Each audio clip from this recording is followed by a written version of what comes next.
company Treyetech. We're a medical device company hoping to revolutionize the way corneal transplants are performed. To start off, I first want to talk about the problem that we're trying to address. So currently, over 3 million Americans, which represents about 4% of the population over 40, suffers from diseases of their cornea, which is the front layer of your eye. So these diseases cause eye pain, blurry vision, and blindness. These patients see their vision go from the clarity you see on the left to the blurry vision on the right, which finally progresses all the way to blindness. Luckily, though, there's a solution, and that's a corneal transplant. So during a corneal transplant, the surgeon goes in and removes the diseased tissue from the patient's eye. Next, the surgeon is going to take a graft of donor tissue, which they procure from an eye bank, and they're going to replace this healthy donor tissue in the eye. The state-of-the-art corneal transplant offers amazing patient outcomes. Patients are able to get back to work and be fully recovered within 1 month, and they're even able to achieve perfect 20/20 vision after this surgery. The results are incredible. However, there's a problem. Surgeons are hesitant to perform it because it's super difficult. As you can see in this GIF, when they place the tissue in the eye, it scrolls up like wrapping paper, and it's super hard for them to unroll. Current competitor devices don't do anything to help with this step. They only place the tissue in the eye. So surgeons are frustrated, they opt not to perform this procedure, and patients aren't able to receive this 20/20 vision that they really deserve. This is where we come in. We're a medical device company that has developed a patent-pending novel device that allows patients to receive pre-prepared tissue in our device in a way that eliminates these difficult steps entirely. How it works begins in the eye bank. Here, a technician will fold and load a tissue graft, which in the animation you can see in blue, into our device. The technician will load this graft into our device and then place caps on it to keep it safe during transport. It's then placed in a standard shipping container where it's shipped to the surgeon. Once the graft arrives in the hospital, all the surgeon has to do is remove it from the shipping container, rinse it off with saline, and then put a handle on the back of the device. Once the device is set up in the handle and ready to go, all the surgeon is going to need to do is to place the tip in the patient's eye and pull the graft out. You're going to see when the tissue graft comes into the eye because of our device and the folding, it's going to unfold without any sort of manipulation from the surgeon. Compare this to all the tapping and the prodding you saw in that GIF from before. And in fact, this works in real life. Here you can see a real graft being pulled out of our inserter. You can see, under these conditions, simulating the eye, it unfolds perfectly. The surgeon doesn't have to do anything else to complete the procedure, and the patient's ready to go with perfect 20/20 vision. Now, looking into our market and our business model, like I mentioned before, hospitals receive these cornea grafts from eye banks, which are the sole distributors of corneal tissue. We, in turn, sell our device to eye banks. So while surgeons are our end user, these eye banks are actually our customers. This is awesome for us because we're able to leverage their pre-existing distribution channels. We don't have to go out and set up a relationship with every corneal surgeon in the US. We just have to set up these relationships to eye banks. In turn, our device is manufactured by full-stack ISO and FDA-approved contract manufacturers. And then this device will be fully covered by insurance, both private and Medicare and Medicaid, through pre-existing reimbursement codes. In the US, there are over 75,000 corneal transplants every year, and with $6,500 per every procedure, this is a $500 million market.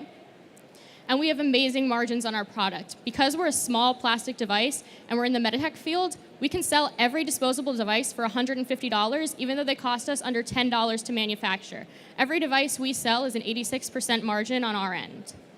Looking to scale our business, we're going to begin selling in 2019 and plan to be profitable by the end of our first year of sales due to our connections with these eye banks. By year 5, in 2022, we plan to have over $2 million in profit and be accessing about 40% of the current market for this state-of-the-art corneal transplant. Also, looking forward, we plan to scale internationally to reach a wider market. There are currently 12.7 million people worldwide in need of corneal transplants, and reaching out from the United States, we first plan to target Canada, Brazil, India, and the the European Union. These nations together will increase our market to over $3 billion. And then finally, looking at the next steps for our venture, since we are a medical device, we do need FDA clearance. We're currently in the final stages of testing our device and securing our last data points, and we'll be filing by this summer. We're confident in our FDA pathway, and we will be approved by January of 2019 and begin selling March of next year. And as I mentioned before, we're going to be profitable in this first year of sales. We've received overwhelming support from both universities, competitions, and incubators, including the National Institutes of Health, MIT, and the Wilmer Eye Institute, which is the foremost eye institute in the United States. Additionally, we've received incredible, overwhelming feedback from corneal surgeons and eye banks we've spoken to across the nation, and I would love to take your feedback now.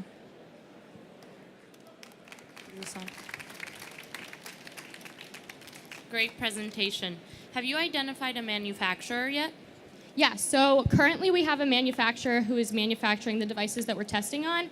And right now we're going through the process of vetting 3 to 4 final FDA ISO-approved manufacturers that are going to be able to do manufacturing, sterility, and packaging for once we are selling next year. Can you go back to your financials? Possibly, yes. Okay, so in year 5, walk me through all these financials and walk me through kind of the cost to scale. I mean, have you thought about the cost to scale in all of these other countries, right? Because you only have 75,000 procedures, and if every single procedure were to use your $150 medical device, the revenue potential is very small for the United States. So walk me through what you've thought about launching in Canada, Europe. What's the revenue potential and what's the costs? Right, absolutely. So these financials are assuming that we stay in the U.S. through about year 5 and then branch out internationally. We want to really establish leverage here first. So these financials assume that we capture about 40% of the market of this transplant as it's being performed in the market share now. There is potential this is growing, and so these numbers are on the conservative side. Looking out internationally, our largest barrier is going to be regulatory in these different countries. The costs associated with that are factored into this under FDA expenses. It's just going to be a little bit of additional testing since the bulk of it is going to be done for our initial FDA certification. So getting, say, in the EU or CE mark in each additional country shouldn't be a major expense in each of those markets. Great presentation. You mentioned you have relationships with some of the eye banks here in the United States. How do you plan to market to some of the eye banks that you don't have relationships with currently and also expanding internationally? Absolutely. So one of the great things about eye banking, particularly in the United States, is that it's a very saturated market. So these eye banks really compete with each other to get surgeons to source from their banks. And so they're really looking for new innovative products, and they're coming to conferences. They have hubs. There's conferences such as ARVO that are specifically focused at ophthalmology. It was actually in Baltimore last year, and so we were there out talking. And so we found that the eye banks we've spoken to, even these smaller ones, are aware of our product and they're interested in it, and they're really coming to us to get more information. Talk to me about the IP. Who owns it? What's it for? Go over the specifics. Absolutely. So currently we have a provisional patent on the device through the university. So the founders and the company owns about 60% of the IP. The rest is owned by the university, which we actually see as an advantage. Right now they're working with us to convert to a PCT and then file our utility patent within the United States. They also have a really set precedent for licensing back technology to the founders once it's filed. So basically it's the best of both worlds. We have their experience right now helping us, and then we'll be able to have control of our IP once we go to market. Can you review the next steps for you to get into market and actually be selling the product? Can you repeat the question? I can't get the slide. Yeah, what are your next milestones to be able to sell this in the market? Absolutely. So our biggest milestone is FDA approval. As soon as we have that, we have these relationships with the eye banks who really want to start distributing this product. So they're actually helping us get through this testing right now. So for this testing, we need grafts, and these eye banks are actually providing them to us for no cost because they're so excited about this product. So like I said, we're getting those last data points, and all of our study data should be collected by the end of May. So by June, we're going to be submitting to the FDA. We've spoken both to the board at the FDA and then also people who have gotten similar devices cleared. So we know the testing we have to do, and we're really confident in regards to that. How many eye banks? Go ahead. How many eye banks do you need to be to get to this $2 million in revenue? So currently, 3 major eye banks control about 50% of the market. So even if we only have deals with those 3 large eye banks, we'll be able to get to this. And even an exclusive deal with 1 or 2 of these large eye banks or many smaller eye banks can get us to this number. Thank you, Treyetech. Thank you. That was amazing. Good job. You're shaking. Please welcome Allowance to the stage. There you go. Green is forward, red is back. All right, thank you.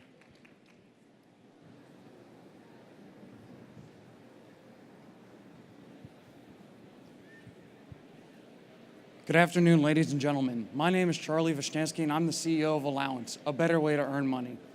Our mission is to alleviate the financial burdens of obtaining a college education while providing students the financial tools to become independent in the future.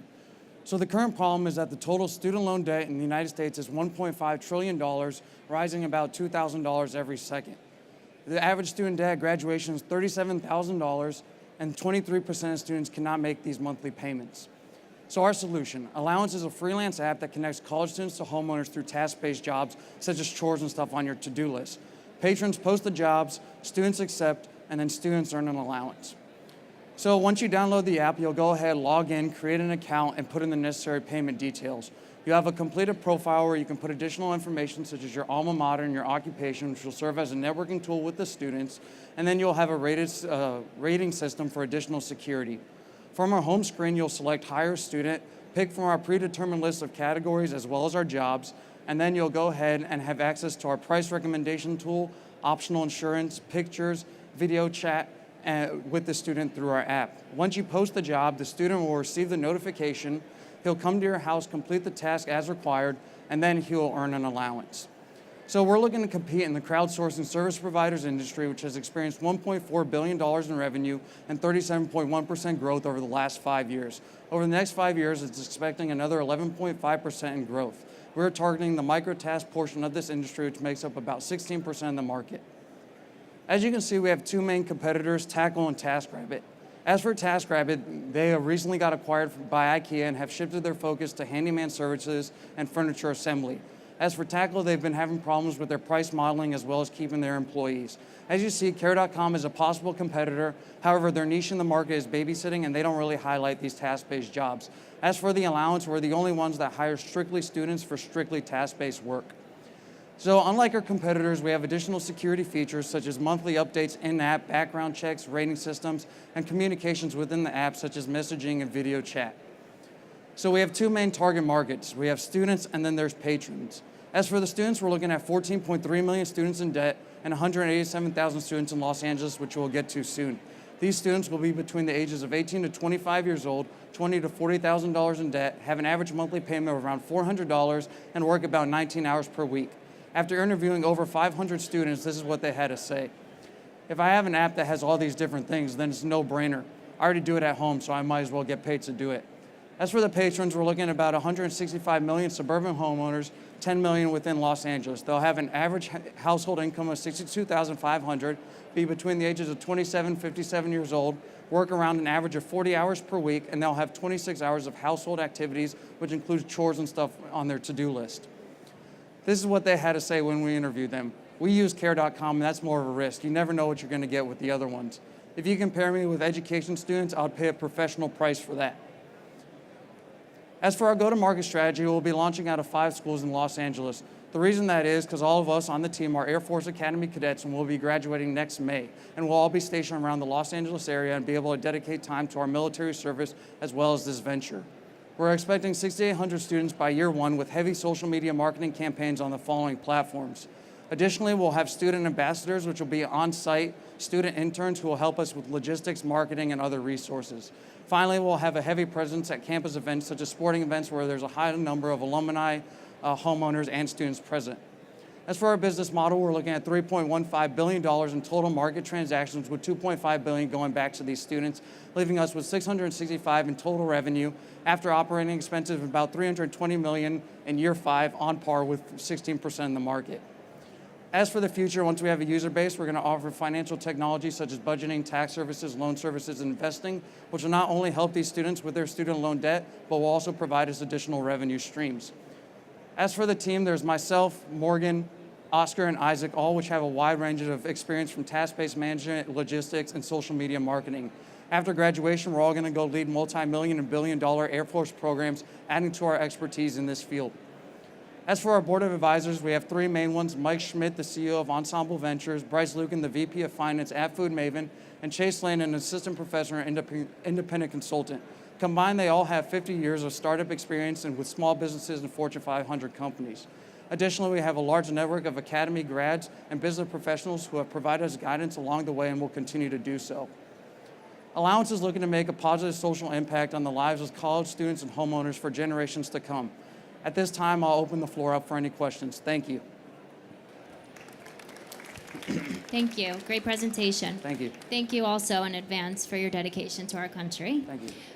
If you could just tell me a little bit about what differentiates you from your competitors and what would keep the college students from working out maybe a deal with the homeowner on the side rather than going through the app after it's initially introduced to them. Yeah, so one of the interesting aspects of our app, which I mentioned, was the networking feature, where you saw on the profile they have their alma mater and their occupation, which networks with them with the student. If the homeowner likes the student they're working with, they can do a subscription to that student. So they can schedule that student to come back at certain times for the week to complete certain tasks. When a homeowner does that, not only do they know the student that's coming there, we'll make it cheaper on the homeowner's front, reduce the cost, and we'll only take a 10% commission from the student. That way they're getting more money.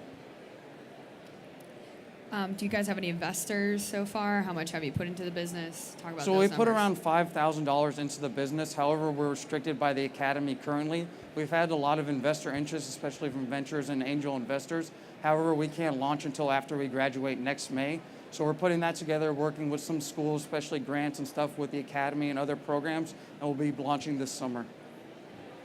How much do you think you'll need to raise to launch once you graduate? To get a beta to start, we'll need about $30,000 to $40,000. That's the front end beta, kind of the minimal test, whether that's through a web platform. But to do a full launch through our platform and everything included, we'll need around $250,000. How And- does On go-to-market, you talked about how you'll recruit on the supply side, the college kids, but what about recruiting on the demand side, getting people to post jobs on the app? Yeah, so a lot of this is also going to be through those student ambassadors. When we have those interns on site at these campuses, they'll be able to go around to the local communities, whether it's homeowners associations, student unions, stuff like that, and reach out to the community. We understand that throughout our first year, especially the first couple years, it's going to be a lot of bootstrapping, going door to door, going to these events at college campuses and stuff like that to gain this user traction. who sets the fees for the tasks being distributed to the students, and how much of a percentage did you take? You mentioned 10% if it was a subscription. Yes, correct. So we take 20% commission from the student, and the homeowner sets those prices. So depending on your area and the task at hand, we'll show you on our price recommendation tool a contracted price for the local area. We'll suggest about 60% of that cost, and we'll place the minimum around 50%. That way we don't undercut the student. However, the homeowner can go higher than that, and tip is included as well. You said you only need 30 to 40K to do this beta. So walk me through, chunk it out. What is the 30, 40K being used for? So a lot of that will be whether it's outsourcing to a developer to get a web platform or app started for us, because none of our team has experience with that coding. So that would be either outsourcing or bringing on a CTO, having him develop the platform, and then using that towards marketing and hiring some of these student interns. So have you had different, people beta this? Have you gotten a lot of feedback yet? I know you can't really operate the business right now, but what are people saying as far as your app right now? So we've received very minimal negative feedback. Everything's been positive. Homeowners are trusting this more than a lot of the other competitors because they know these students coming to their doors. They're people from the local community. They were in these shoes, and they're more willing to help them out than some random stranger that you don't really know is going to come to your house. And as students are really willing to work for this as well. We've had countless students, we explained this idea to them, and they've instantly gave us their contact information, wanting to know when this comes out so they can be on this app. Thank you, Allowance. Thank you. Great job. Please welcome Monikl to the stage. There you go.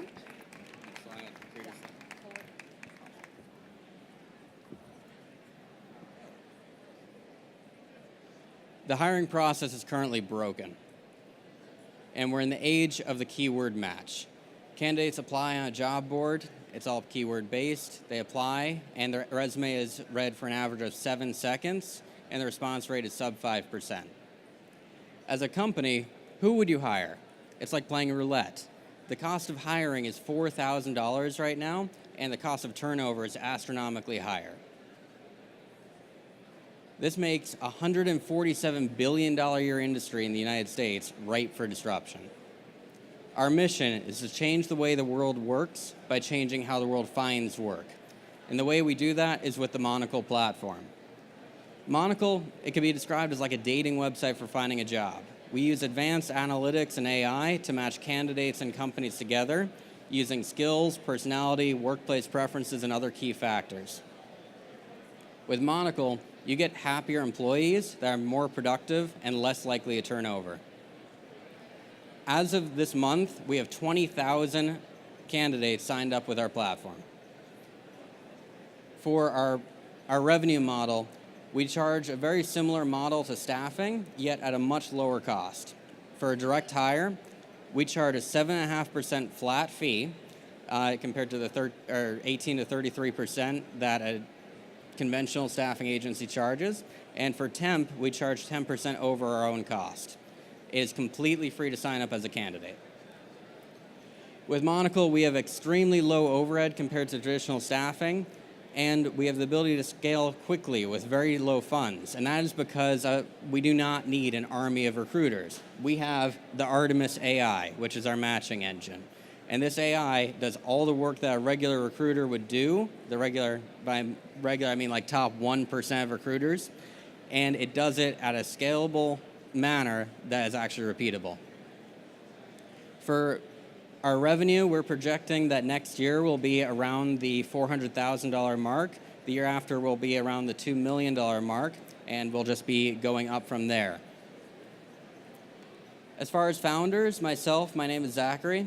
My background is in staffing. I was literally born in this industry. Both my parents have businesses in it. I've been learning it since I was 2 and started working it since I was 12.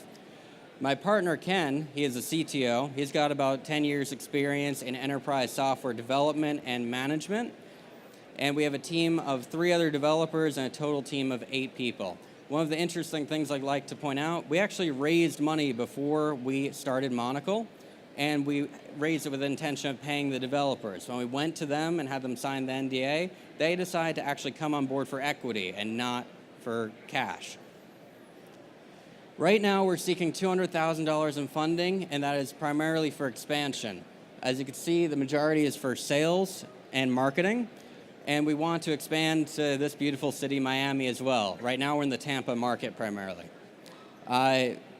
For the $200,000, it'll give us a 14-month runway at a significantly increased burn rate of $14,000 a month, and with that, we'll be able to get up to 200,000 candidates and 300 paying clients.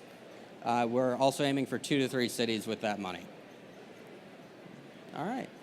Any questions? I'd love to answer them. Can you tell us a little bit about some of the matches that have been successful so far? Have you rolled this out at all to any employers? Yes. So when we launched initially, we knew we had the chicken and the egg type of scenario, which comes first. So we went after candidates primarily. Now that we have the 20,000, we are now rolling it out to a lot of companies. We have had a few beta tester clients come on board. They've made 7 hires so far, and all of it is very positive reviews. And we actually just got our first hire that we're being paid for. Okay, so you're gonna make $400K year 1, $2 million year 2. Walk me through your assumptions in that. Like, how many people do you need to get on your platform? How many people do you need to hire? Is it all through that 7% commission? Kind of walk me through those. So we have the 2 commission models. Part of it is the direct hire fee, part of it is the 10%, and that's more of almost a reoccurring revenue because we make that for every hour the employee works. But realistically, we actually have enough candidates to start making money now, which is why we're actually going after companies.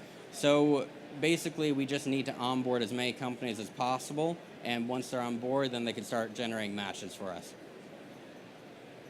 With your 14K burn rate, how much are you planning to spend to acquire customers or candidates? Certainly. Right now, our candidate acquisition cost is down to 20 cents per candidate, and we're bringing on approximately 5,000 a month right now.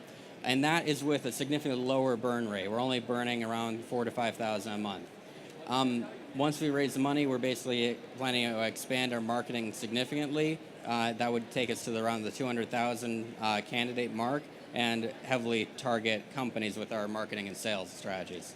And that's through digital ads? Partially through digital, partially through other pipelines, yes. So you talked us through the vision. Can you walk through more what's the secret sauce, what makes you guys different? There's a lot of players in the space. Certainly. So what makes us different is the fact that we are actually looking at you really like a person, not a resume. So we actually break down what type of personality you have versus what would fit in with the company. What type of workplace environment do you like versus what is actually at the company as well. And then we add in everything else. So like your skills, the salary you'd like to make, your location, all of that data goes into our algorithm, and it's able to calculate how good of a fit you'll be at that company. And what's proprietary? The questionnaire, the algorithm? Both the questionnaire as well as our algorithm. So how many hires have you currently had on your platform? 8 total, 7 of them were unpaid. What's the success rate with that company culture? What's the customer feedback you've gotten on that? So far, it's extremely good. A lot of what I find interesting is that their biases were pretty much overturned by the algorithm. So we had a very almost interesting thing happen where we asked them what they expect the algorithm to give them, and they might have described that it would be this type of archetype, and the person they matched with was almost a completely different thing, and yet they're very successful at the company. And these are 7% paying customers, or they're going to be in the future, correct? They're going to be in the future. A lot of those were the beta testers, so we allow them to use it for free. So what's that timeline looking like? That's already for cut them? off. Any new customers we take on will be paying customers So when do these current 7 become paying customers? the next time they hire. So walk me through next 3 to 6 months, how many paying customers, and walk me through your actual digital marketing strategies overall, go to market. So right now, like I said, we're heavily targeting companies now, and we have the candidates just basically flowing in at a rate of around 5,000 a month. So we've got quite a few different pipelines going for the customer acquisition. We expect to be at around 10 a week pretty soon, and from there, we'll be able to ramp it up significantly. What's the ideal company you're targeting? Usually a company that's hiring in either IT or office clerical. Those are the 2 biggest concentrations of candidates we have. And also for our outreach program, we're usually doing between 50 and 250 employee companies, simply because it's the easiest to get in the door, not because we can't handle a larger company. Walk me through your head count.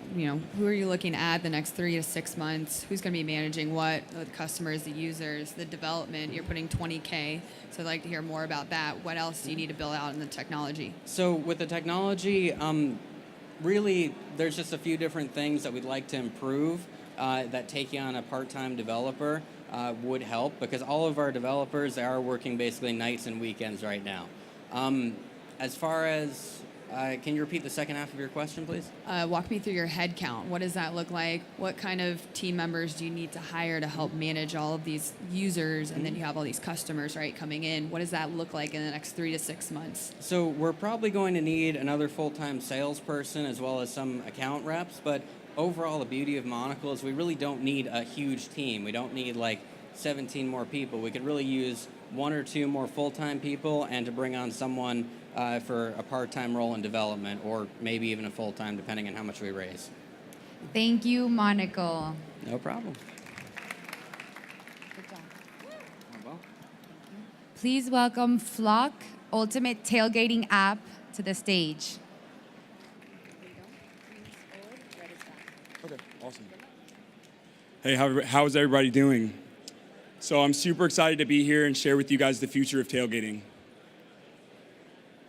A lot of people think that sports tailgating starts and ends at the sports venue itself, but that is wrong.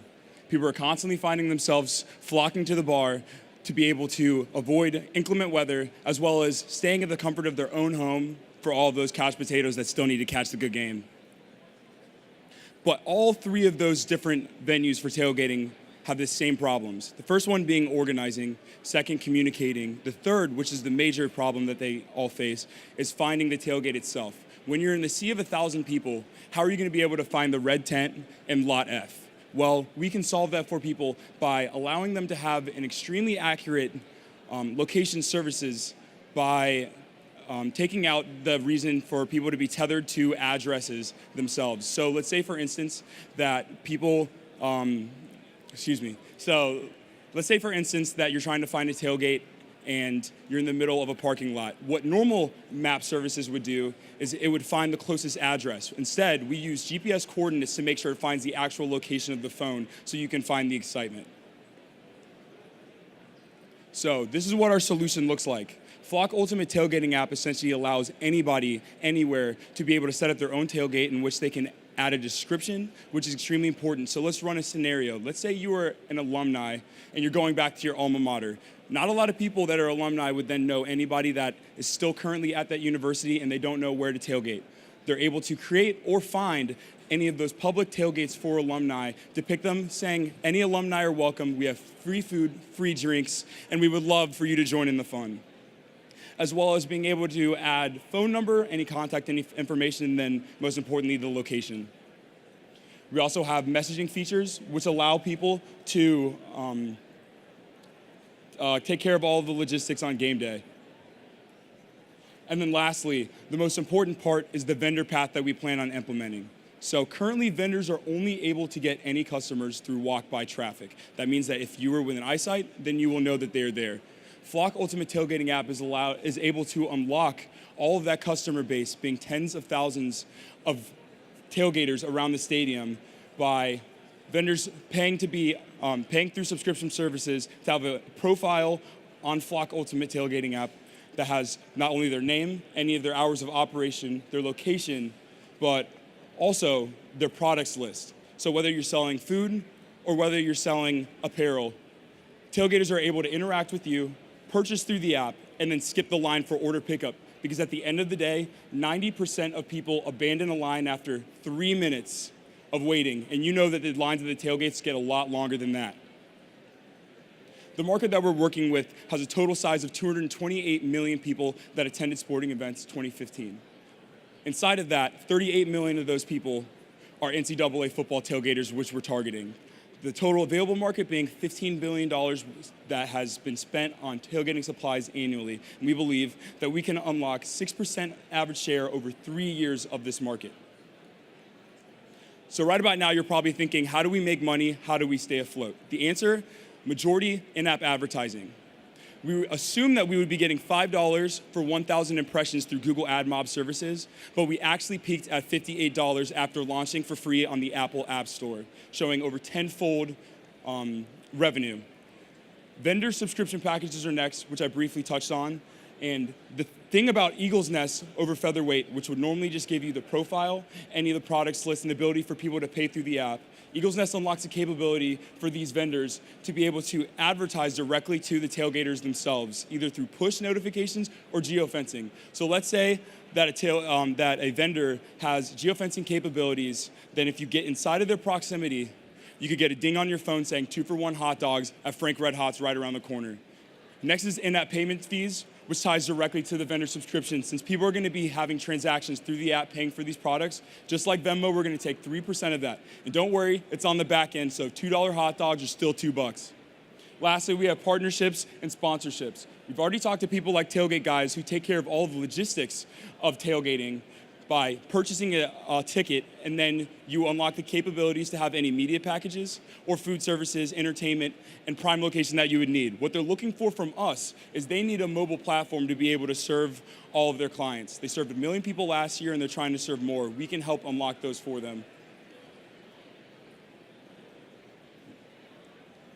So we're currently in the final stages of our free consumer research that we were awarded through Ohio University, and we gained free marketing consulting as well. So we know to a T exactly what our target consumer, college students, want from a sports tailgating app. And at the same time, the integrated marketing plan that over 100 university students created allows us to specifically target and position ourselves to be most attractive to the same tailgaters.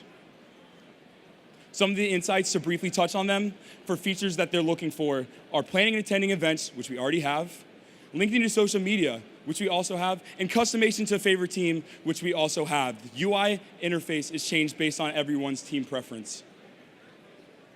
So this is the team that we have. There's 3 of us, myself, Howard, who's my operating officer, 25 years in banking, 16 in IT, and then Angie, financial officer and respectively, has run her financial division at her nonprofit in Charlotte, North Carolina.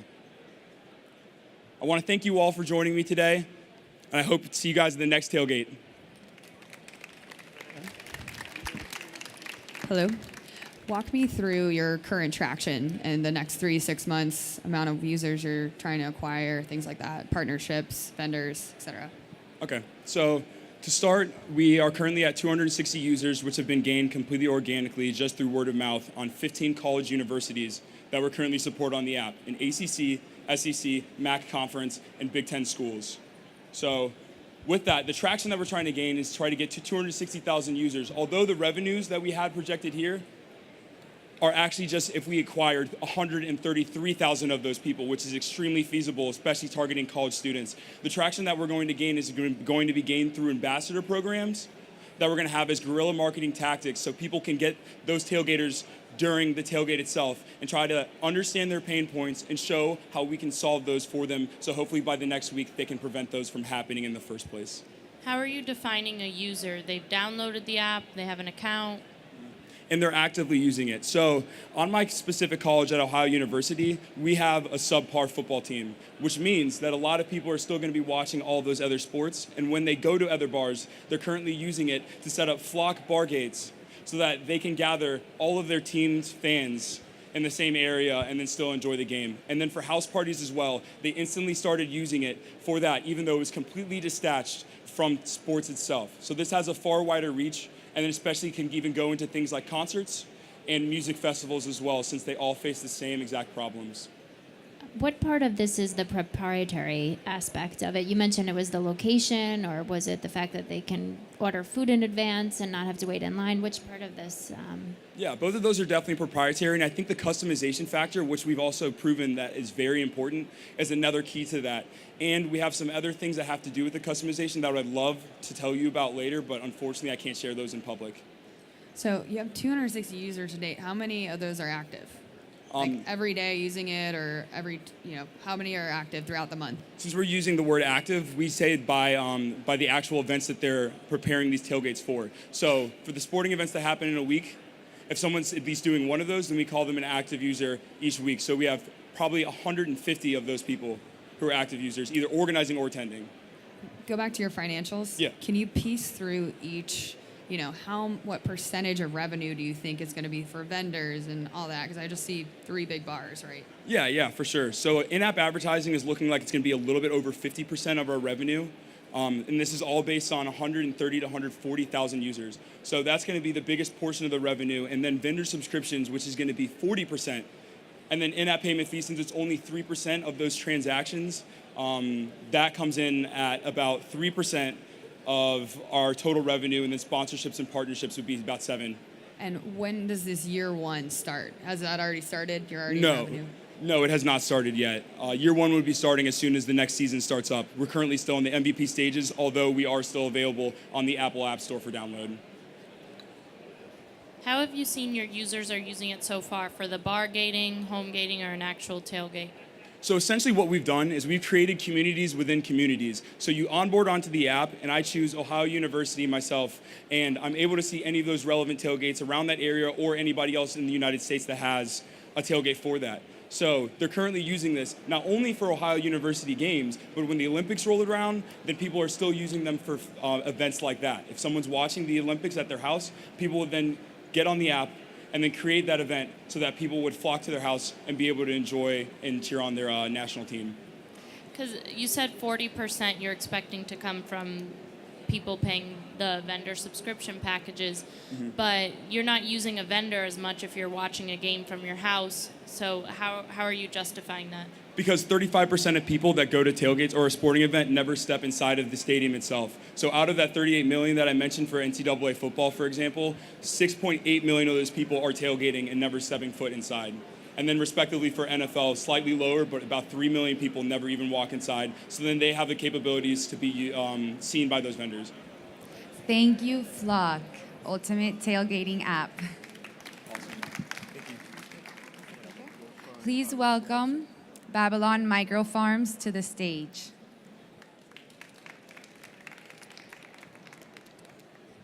Good afternoon. Thank you for having me. So this project began 2 years ago at the University of Virginia, where we were tasked with building hydroponic systems for refugees. Hydroponics is a means of growing crops that uses 90% less water than conventional agriculture. Plants grow twice as quickly, and there are no GMOs or pesticides. After building multiple systems at the university, we really learned about how the systems worked and the great potential this could have at revolutionizing our food system. But we also learned that it's really difficult. It's a massive pain, and there's a reason that no one does it, because it's a lot of science behind it. And so we've challenged ourselves to think, what would it take to create a solution that would help us address this massive problem that we see across the world, and especially in the US, where people need access to fresh, high-quality organic produce. So the solution we came up with is an automated IoT platform with a proprietary nutrient dosing system.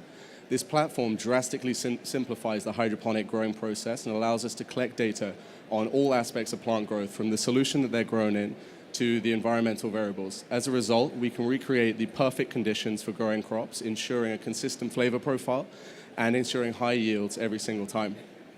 This platform is designed... This platform is designed to work with our pre-seeded consumables that allow us to track every single crop, every single plant from seed to harvest. We have an easy-to-use dashboard, which means that growers can either use our pre-prescribed recipes and they just click grow and the system will do it for them, or there is a developer kit allowing growers to build in their own custom recipes that's all designed to work with our tracking system, allowing them to refine their operation and also allowing us to create the next generation of hydroponic kitchen appliances. These systems utilize our core technology and pre-seeded consumables to create modular urban indoor farms. These farms are capable of supporting a restaurant in certain highly perishable ingredients, certain rare crops that they're having shipped in often 3 or 4 times a week, paying incredible amounts for, and we're able to offer them a means of growing it on site. There's nothing more farm to table than harvesting it onto your plate, and also offer them a payback period of between 12 and 18 months. This is a massive market in the US. I'm sure you're all aware that the trend towards healthy living and hyperlocal food is not going away anytime soon. Everyone wants it, and there are 61% of restaurants in the US currently trying to solve this problem. We're focusing on high-end, full-service restaurants, especially the 170 high-end restaurants in DC and Virginia, where we're from. Our business model consists of high-margin hardware sales and consumables. It's important to note here the Table Farm is a product we released last year. We sold $39,500 worth. We built a strong customer base, and we're able to learn from this. We stopped producing that product after learning exactly what our customers need. We saw that restaurants and hotels were particularly passionate about our product, and so the consumer market was put on hold temporarily, allowing us to focus on the micro farm, which is a purely functional kitchen appliance that runs on our consumables. Over a 3-year period, averaging two refills per week, we have a lifetime customer value of $15,800. We currently have $189,000 in pre-orders for our kitchen appliance. The competitive advantage of what we do is creating a platform that is so simple. We automate all of the variables and collect a great amount of data so that we can control the perfect growing conditions for plant life. As a result of creating a core platform that is agnostic to what kind of plant you're growing, it is a computer that will grow plants for you hydroponically. It's incredibly versatile, giving us a lot of options in the future, moving into different crops and different industries. As a result of this versatility, we're able to scale this far beyond our kitchen appliances, and we are not purely a hardware company. We are a technology company with consumables. It's a package that can be applied to hardware. We're doing this hardware to demonstrate the market for such appliances. The team is myself, Graham, our CTO, who's a biomed engineer and computer science engineer. We started this while we were at UVA. Sam is from Colorado. He's been building IoT controllers for hydroponic grow operations. He moved across the country to join us. Will quit his job in Sao Paulo to fly back to the US and become our head of sales and marketing. And Carl McCrory spent his career at Gotham Greens, which is one of the largest hydroponic operations in the US. Our long-term roadmap is currently raising $500,000, of which we have $485,000 committed so far. This will allow us to file non-provisional patents on the nutrient dosing technology and allow us to deliver the pre-orders that we have. This will facilitate us demonstrating the market for our higher-end appliances with the 5-star restaurants and country clubs that we currently have lined up. Once we've done this, it'll allow us to, we have a manufacturing partner at the moment as well who's going to help us refine the design. Our long-term scalable model really depends on creating this core technology package and consumables. And once we have that, there are a number of opportunities for us. What we plan to do is use this technology and the consumables to empower other hardware manufacturers to enter the market. We recognize the limitations of students saying that they want to become a hardware company, and instead we want to empower other people.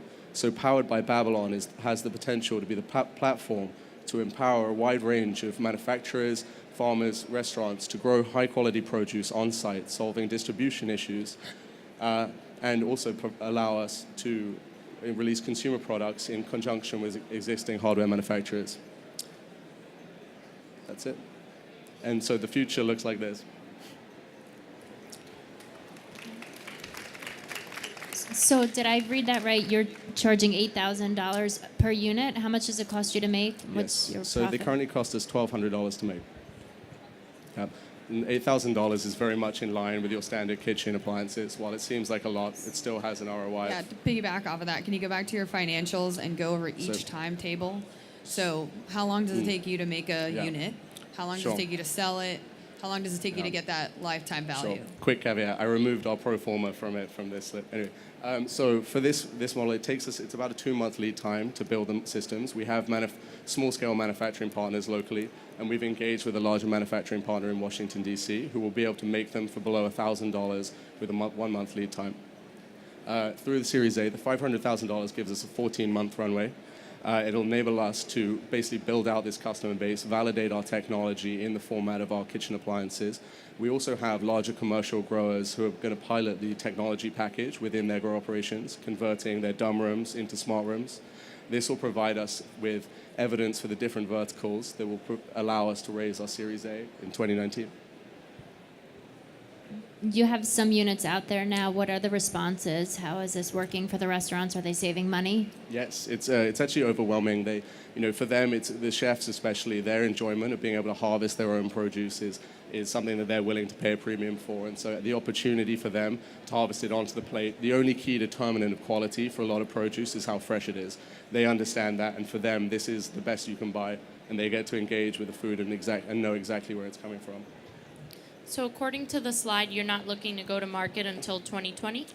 So we're actually doing a low run of deliveries now. We're starting next month, and these are ones we're building by hand with conjunction with local manufacturers. But we understand that the design and engineering phase to come out with a scale product can only be done with live customer research, and also that it'll take a lot of time. So the manufacturer we have engaged with said they can do it within 9 months. That'll put us in a position with our customer base to raise money to put that into production in 2019.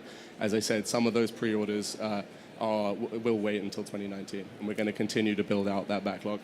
Walk me through the expenses. So you sell a product, costs you $1,200 to make it. What are the Sure. other costs? So it costs us about an average of $300 to ship it. So we have a partnership with a local shipping company that will enable us to do freight shipping anywhere across the country for between $300 and $400. Right now, one of the issues we have is servicing, but everything we're doing is within driving distance, but we're building in redundancies and building in online tutorials through our web app, so basically guiding them, like you remove this filter, tap it out, that kind of thing. Just really, really making it as foolproof as possible, because that's fundamental to what we do. What about the software component? How ready is that? So what is the feedback you're getting so far We from have these other 50 people? PCBs delivered that we've designed ourselves in the office. We're deploying those at the moment. We have a number of prototypes testing, growing crops, and have done for the last 6 months. The web app, we're currently refining the user interface to make it as intuitive as possible. As I said, we really don't want grow. We just want them to click grow. They don't do anything except get notified when it's ready. What's the ideal profile of a restaurant customer? So it would be a full-service restaurant, ideally serving a lot of fresh local food. A lot of restaurants they'll have garnishes like microgreens, these highly perishable ingredients. We're talking higher-end restaurants whereby they're happy to get them delivered across the country just to get the chef exactly what he needs to keep the customer happy. How many higher-end restaurants do you think are in the United States total? So there are actually 30,000 4 to 5 star full-service restaurants in the U.S. And you said file technology patents in this 500K raise. So have you filed them already? And go over the specifics of the patents. So we filed a non-provisional in April 2017. We filed a provisional in 2017, and we're currently drafting our non-provisional. It's a utility patent on the dosing mechanism that allows us to grow multiple crops at once with our technology. And you said 485 is committed. Who's your Yes. lead investor? So our lead investor is a guy called Kuldeep Malkani. He's been investing in a number of IoT kitchen devices out in LA.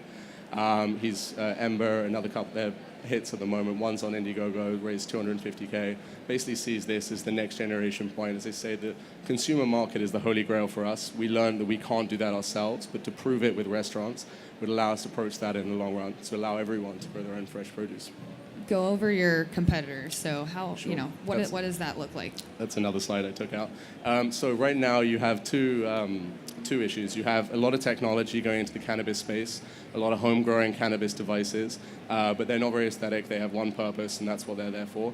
You have a lot of decorative hydroponic systems and a huge DIY market, but very few of them combine form and function to create something that you could call an appliance that serves a real purpose in the kitchen. And so that's what we're doing and building out the software to not only grow things in an efficient hydroponic manner, but create this sort of functional systems. Thank you, Babylon Micro Farm. Thank you, judges. Hold on to it for a second. So that wraps up all of our startup showcase pitches. We'd like to thank all of our startup judges, especially all of our startup companies, for taking part in the Emerge America's Startup Showcase. And at 4 p.m. here on the Launchpad stage, we'll be announcing the 5 finalists who will pitch on the main stage over there at the end of the day. Thanks.